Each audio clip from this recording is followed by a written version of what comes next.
असं आहे की विधिमंडळामध्ये महिलांना पूर्ण समर्थन मिळावं, त्यांना प्रतिनिधित्व मिळावं म्हणून या देशाचे पंतप्रधान आदरणीय श्री नरेंद्र मोदीजींनी या देशाच्या संसदेमध्ये नारी शक्ती वंदन विधेयक मांडलं होतं आणि या विधेयकामुळे या देशाच्या विधिमंडळामध्ये विशेषतः विधानसभा आणि लोकसभेमध्ये 33% त्यांना आरक्षण मिळणार होतं.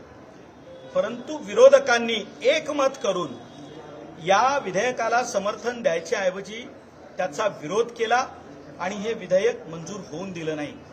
काही स्थानिक स्वराज्य संस्थांमध्ये प्रतिनिधित्व आहे, काही राज्यांमध्ये महिलांना प्रतिनिधित्व मिळतंय, परंतु विधानसभा आणि लोकसभेमध्ये हे प्रतिनिधित्व मिळण्याची नितांत गरज होती.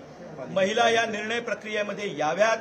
ज्या पद्धतीनं देशाच्या राष्ट्रपती महिला आहेत, आपण बघू शकता आत्ता खालच्या स्तरापर्यंत म्हणजे स्थानिक स्वराज्यामध्ये मुंबईच्या महापौर महिला आहेत, आयुक्त महिला आहेत, विरोधी पक्षनेत्या महिला आहेत.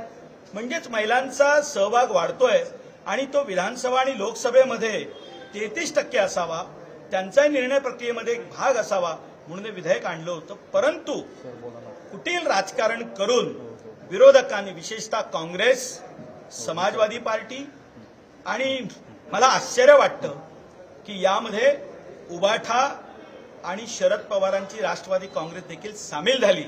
त्यांनी या विधेयकाला समर्थन द्यायच्याऐवजी त्याचा विरोध केला आणि हे विधेयक संसदेत नामंजूर झाल्यानंतर ज्या पद्धतीने या सर्वांच्या चेहऱ्यावरती आनंद दिसत होता हे अतिशय दुःखदायक होतं.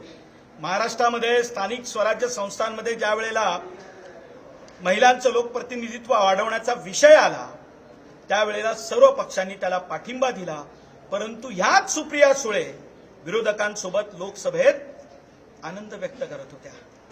काँग्रेसच्या वतीने ज्यांनी वारंवार म्हणजे हे विधेयक पहिल्यांदा आलंय का तर नाही, तर हे विधेयक पहिल्यांदा 1996 साली लोकसभेमध्ये आणलं. त्यावेळेच्या आरजेडी असतील किंवा समाजवादी पार्टी असतील, काँग्रेस असेल, यांनी विविध कारणं पुढे करून त्याला विरोध केला की या आरक्षणामध्ये ह्यांना आरक्षण नाही, त्यांना आरक्षण नाही. यावेळेला त्याची सर्व व्यवस्था केलेली होती. देशातील लोकसभेच्या जागा वाढवण्याचं निश्चित करून पूर्णतः महिलांना सन्मानाने विधिमंडळात बसावं म्हणून आम्ही तयारी केली होती आणि याला विरोध करण्याचं कुटील कारस्थान या विरोधी पक्षांनी केलंय. एक प्रकारे या देशातल्या अधिकार काढण्याचा हा प्रयत्न आहे. जिथे इंग्लंडमध्ये 1918 मध्ये ज्यांची लोकशाही प्रगल्भ म्हणतो ना आपण, त्यांना मतदान कधी मिळालं महिलांना तर 1918 मध्ये. अमेरिकेमध्ये कधी मिळालं तर 1920 मध्ये. या देशामध्ये स्वतंत्र झाल्यानंतर पहिल्या निवडणुकीपासून डॉक्टर बाबासाहेब आंबेडकरांनी महिलांना मतदानाचा अधिकार दिला होता. हे सर्व संविधान बचाव म्हणतात ना, आणि संविधानाच्या विरोधात कोण आहे? आणि त्यामुळे ह्याचा निषेध करण्यासाठी आज भारतीय जनता पार्टीचे, शिवसेना, महायुतीचे आम्ही सर्व नगरसेवक निषेध करण्यासाठी काळे कपडे घालून सभागृहामध्ये आलेलो आहोत आणि या वृत्तीचा, महिलांना त्यांचा अधिकार नाकारणाऱ्या वृत्तीचा आम्ही कठोर शब्दात निषेध करत आहोत. काँग्रेस म्हणते की महिला आरक्षणाला आमचा विरोध नाही, जे सीमांकन आहे त्याला विरोध आहे आणि यापूर्वीच महिला आरक्षण हे संसदेमध्ये पारित झाले, त्याची अधिसूचना देखील जारी करण्यात आली. हे जेवढे असं म्हणत असतील, 2023 साली ज्या वेळेला याचा मसुदा तयार झाला त्यावेळेला त्यात हे नमूद आहे की या देशामध्ये यानंतर लोकसभेच्या आणि विधानसभेच्या जागा वाढणार आहेत आणि या वाढलेल्या जागांच्या अनुक्षेपाने 33% महिला आरक्षण होणार आहे. आज जे 542 आपण लोकसभेच्या जागा आहेत या वाढून नंतर 800 वर जाणार आहेत. महाराष्ट्रातल्या विधानसभेच्या जागा ह्या 400च्या जवळपास जाणार आहेत आणि म्हणजेच हे आपण त्या महिला विधेयकाच्या अनुषंगाने 2023 साली ज्यावेळी विधेयक आणलं त्याच वेळेला ही त्यामध्ये तरतूद होती. काँग्रेसला निमित्त पाहिजे असतं आणि काही पहिल्यांदा झालेलं नाही. काँग्रेसने यापूर्वी देखील पडद्यामागून विरोध केलेलाच आहे, तो यावेळेला बाहेर केला, एवढंच त्यात फरक आहे. तुम्हाला विरोध म्हणून तुम्ही काळी वस्त्र परिधान केलेली आहे, तुम्हाला विरोध म्हणून भगव्या वस्त्रांनी उत्तर देत आहेत सत्ताधारी.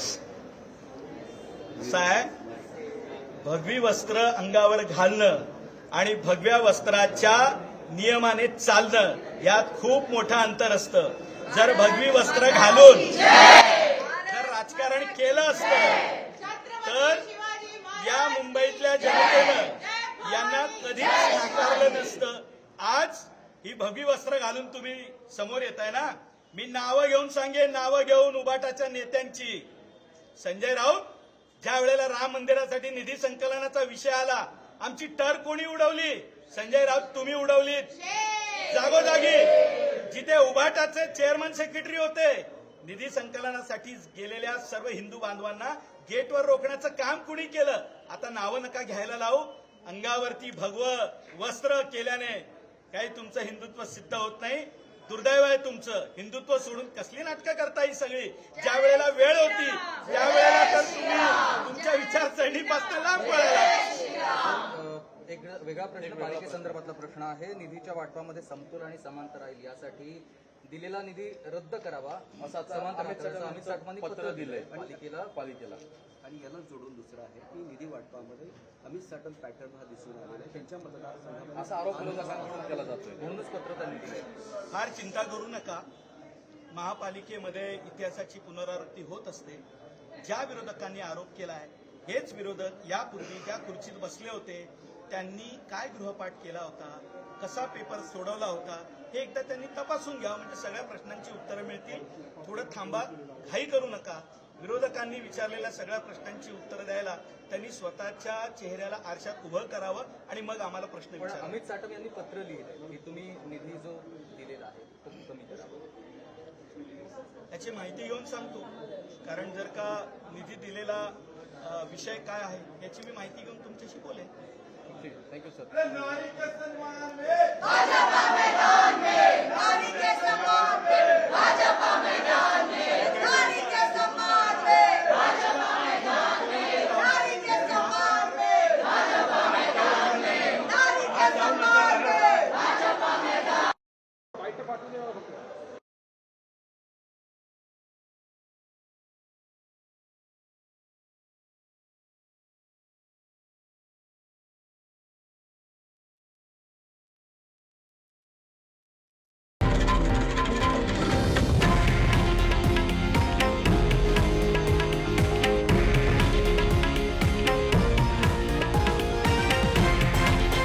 हे आहे देशातील नंबर 1 न्यूज नेटवर्क आणि आपण पाहत आहात TV9 मराठी, एकमेव.